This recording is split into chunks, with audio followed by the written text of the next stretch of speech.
What is the halo effect, and why is understanding it important?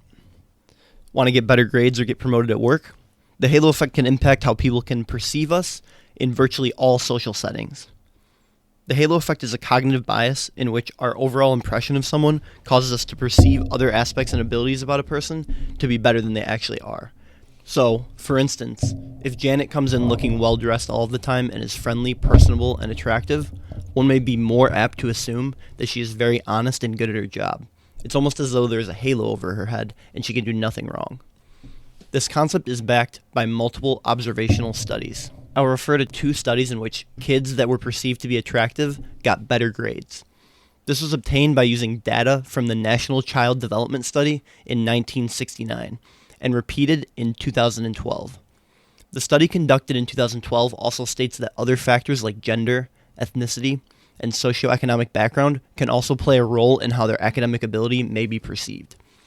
There are multiple studies that have found that those who are perceived as physically attractive are more apt to be perceived as either not having committed a crime that they did commit, or that the said crime that they committed was of lesser severity. Attractive men and women are used not just to grab people's attention in marketing, but to influence their overall attitude toward that advertisement. It's why people in business wear suits. Another interesting point is that the opposite can be true. If someone is perhaps poorly behaved in class, a teacher may assume that they will be a worse student. This is sometimes called the horns or devil effect. Some people take a different approach by stating that the biases that people have are actually true. And there may be some logical evidence and reasoning behind why they think so. One man wrote an article stating that there was an actual association between attractiveness, which he argues can be objectively measured, and intelligence. He states this may occur for 2 reasons. 1, genetic quality may be a common cause for both, meaning that people with better genetic health are both more attractive and intelligent. Or that cross-trait assertive mating is occurring, in which, for instance, more intelligent men of higher status and greater resources marry more beautiful women. They then produce offspring with those traits, of course.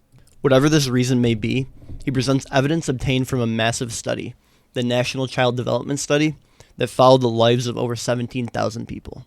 In this study, a graph is presented which shows that those who were perceived to be attractive at a young age scored significantly higher on IQ tests.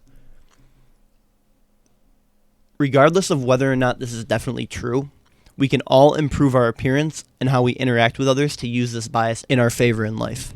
If you want a leadership position, to sell things, to do better in school, to get promoted or even avoid getting convicted of a crime, you can use the knowledge that your overall impression can influence how others perceive almost everything about you. That's it. Please subscribe and hit the notification bell for more helpful videos like this. Thanks for watching. See you next time.